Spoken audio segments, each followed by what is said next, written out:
Bienvenue à tous, merci de nous avoir rejoints à cette nouvelle édition de l'Africa Newsroom. En cette semaine consacrée à la lutte contre le terrorisme en Afrique et focus ce soir en particulier sur les nouvelles frontières de ce terrorisme. Également au sommaire, heure à Libreville au Gabon suite à l'annonce du décès de l'opposant André Mbaobam. C'était l'un des fondateurs du parti Union nationale. Et puis les Soudanais appelés aux urnes, en jeu plusieurs scrutins dont l'élection du prochain président. Et avec nous pour traiter ces informations, notre invitée du jour, Madame Anne-Marie Kofi, bonsoir. Bonsoir. Vous êtes docteur en droit et auteur de l'ouvrage La Côte d'Ivoire en crise face au droit international. Merci, bonsoir Bienvenue à tous. à l'Africa Newsroom. Également nos éditorialistes, Monsieur Samuel Mbok, bonsoir. Bonsoir Anne-Marie. Et Monsieur Djemal Taleb. Bonsoir Anne-Marie, bienvenue pour la première et puis bonsoir à tous nos téléspectateurs. Merci. Et téléspectatrices. Merci, sans transition, l'actualité du jour.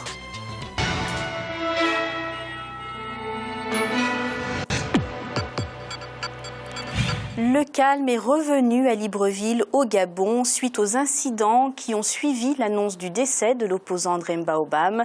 Il s'est éteint à l'âge de 57 ans à Yaoundé, où il était soigné. Les précisions d'Ibrahim Ndiaye. Décès de l'opposant gabonais André Mbaobam ce dimanche 12 avril.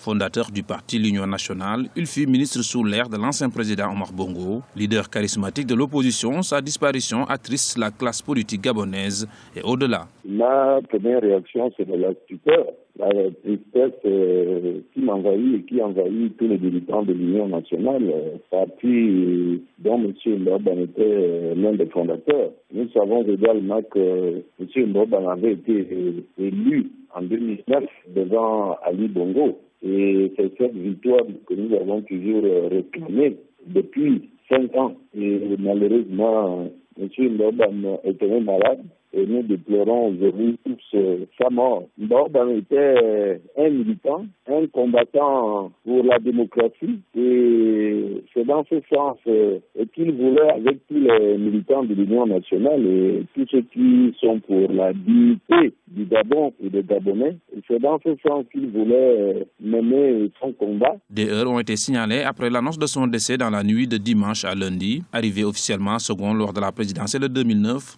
l'opposant gabonais André Mbaobam et son camp ont toujours réclamé la victoire. Aujourd'hui, les Gabonais saluent le parcours politique de l'homme. On l'a même considéré comme étant l'un des stratèges du parti au pouvoir. Et une fois passé dans l'opposition, je crois qu'il a incarné, disons, l'espoir de tout un peuple pour la libération. Je crois que son engagement pour libérer le Gabon a été une sorte de repentance par rapport à des années qu'il a passées au sein du système Bongo. Et une fois dans l'opposition, je crois que ça reflète ce qu'il a fait. Il a demandé pardon au peuple gabonais, pardon de tout ce qu'il a pu faire comme mal aux Gabonais. Et il a lutté. Il a mené un combat. André Mbaobam est décédé à Yaoundé, au Cameroun, où, selon certaines sources, il était soigné depuis plusieurs semaines. Il avait 57 ans. Alors, Madame Kofi, André Mbaobam, nous venons de voir apporter plusieurs casquettes. Il a été ministre, puis opposant. D'après vous, qu'est-ce que va retenir l'opinion publique de cet homme qui vient de s'éteindre? Bon. Ce que l'opinion publique peut retenir de cet homme, c'est que c'est un grand homme. Et je peux dire qu'il a été le premier chef de l'opposition gabonaise, un homme très courageux qui a fréquenté les rouages du parti au pouvoir. Et à un certain moment donné, il ne partageait plus l'idéologie de ce parti. Et il a pris son courage à deux mains pour se constituer en opposition. Et je pense qu'il a pu, dans son élan, il a pu rallier d'autres partis à sa cause. Donc c'est une grande perte pour le Gabon. Samuel Mbok, parlons un petit peu donc de cette transition vers l'opposition. Elle ne s'est pas vraiment faite en douceur, puisqu'il avait longtemps été le protégé du feu président Omar Bongo. Qu'est-ce que vous pensez, vous, de ce changement de fusil d'épaule? Oui, vous avez parfaitement raison de souligner que cette transition ne s'est pas faite sans heurts. Et c'est d'autant plus qu'on a vu, après le décès du président Bongo, la transition ne s'est pas opérée de façon tout à fait paisible. Il y a eu quelques remous, il y a eu des tensions et une des principales figures qui ont incarné cette opposition émergente, c'est André Mba Obam qui, connaissant parfaitement les rouages du pouvoir, comme Anne-Marie le soulignait tantôt, mais aussi ayant géré le pouvoir, il connaît parfaitement le pays, il a été ministre de l'Intérieur et donc disposait des informations cruciales, importantes, stratégiques du pays et il savait à partir de quel levier il pouvait actionner son parti dans l'opposition et aussi son ambition politique. C'est une grosse perte pour la vie politique au Gabon, mais c'est aussi une grosse perte pour la scène politique africaine parce que l'opposition politique a besoin des calibres de cette nature, quelqu'un qui a parfaitement la maîtrise du pouvoir, la gestion du pouvoir, mais aussi qui peut incarner l'opposition, c'est-à-dire qu'apporter des critiques parfois constructives à l'action gouvernementale. Malheureusement, il part et c'est une grosse perte pour le Gabon. Alors Djemal, justement, on peut rebondir sur ça. Il s'est estimé lésé suite à l'élection de 2009, vu que, selon lui, il aurait dû accéder au siège présidentiel. Est-ce que vous pensez que c'était justifié ? On peut difficilement refaire l'élection de 2009 et nous n'allons pas faire ce soir. Ce n'est ni le jour ni le moment et de toute façon la situation est telle qu'on est plutôt en train de pleurer la mort d'André Mba Obam. Cela dit, il peut le penser, il a le droit de le penser, certains hommes politiques l'ont dit, certaines officines de renseignement l'ont dit. Ça peut être vrai, ça peut être faux, je n'en sais rien, je n'en sais pas davantage. D'ailleurs, très peu savent véritablement ce qui s'est passé. En tout état de cause, c'est que visiblement la situation s'est calmée. Mais moi, je rejoins Samuel sur tout à fait autre chose. Je pense qu'André Mba Obam est probablement l'une des personnalités politiques les plus fortes qui a marqué la scène gabonaise. D'abord, ces 25-30 dernières années. Il est jeune, il a 57-58 ans.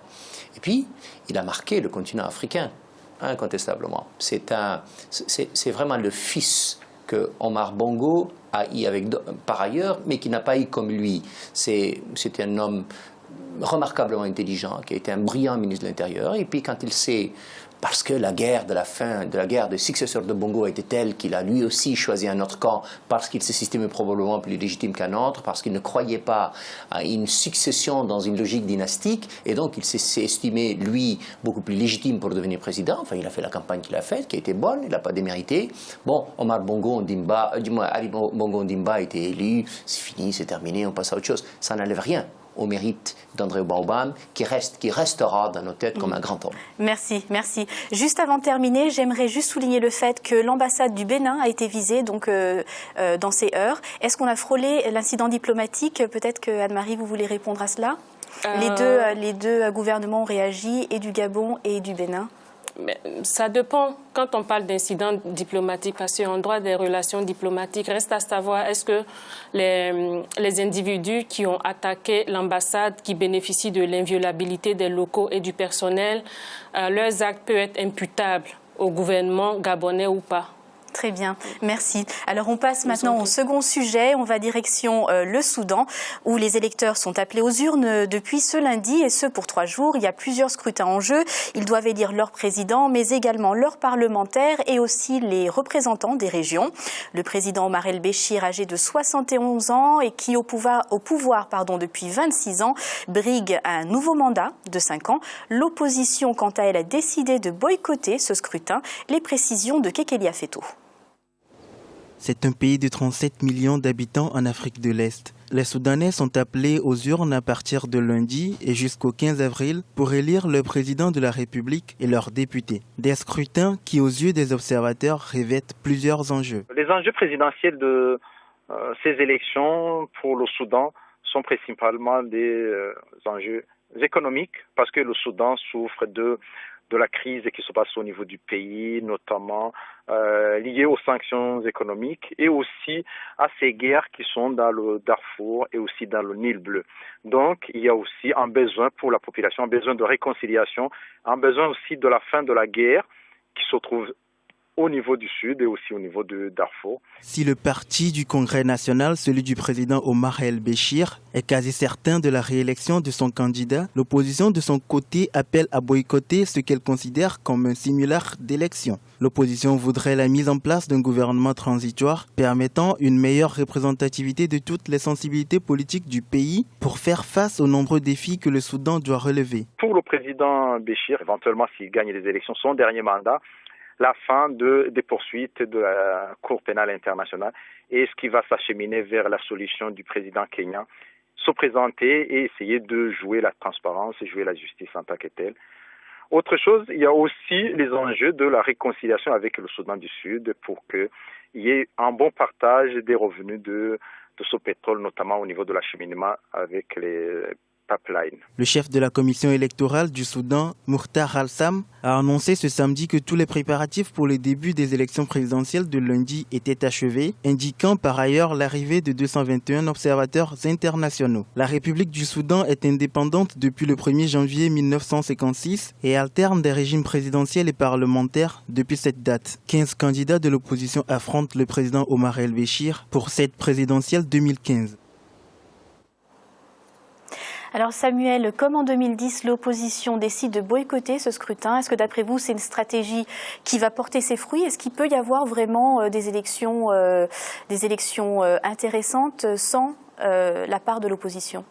Si c'est une stratégie, elle est, à mon humble avis, contre-productive pour l'opposition, mais contre-productive également pour la population qui ne bénéficiera pas d'alternatives et de choix conséquents pour élire le président de la République. Je trouve quand même que l'opposition, dans cette posture-là, ne contribue pas non plus à la dynamisation de la vie politique de la nation.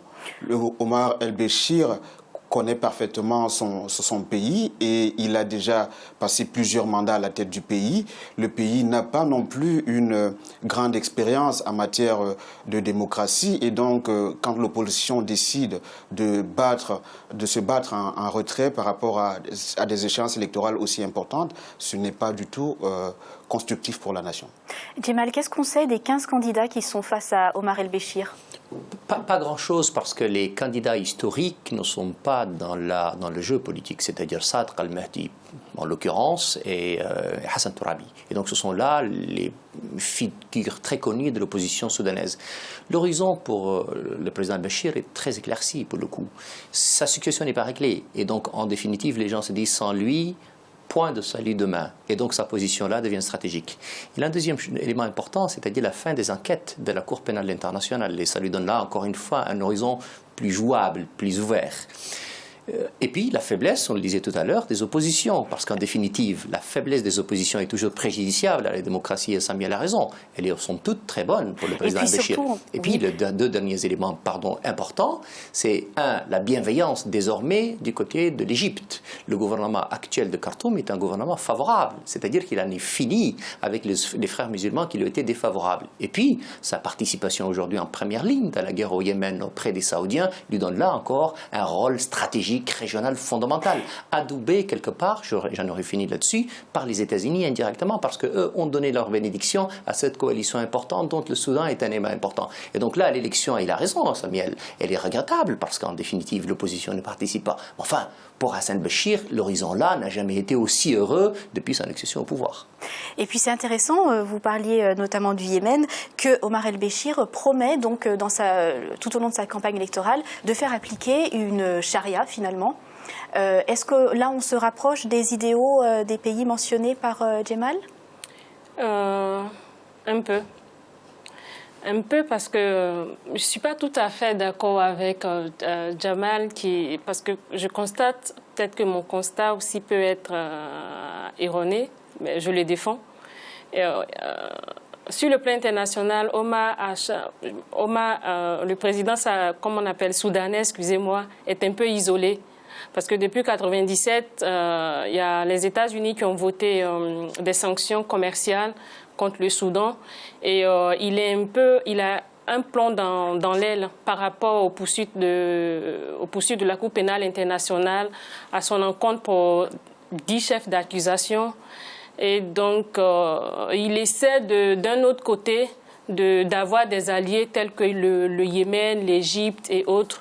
Mais sur le plan international... Je suis obligée de vous interrompre. Est-ce qu'à votre avis, un Soudan sans Omar el-Béchir, c'est possible? Dans la perspective, oui.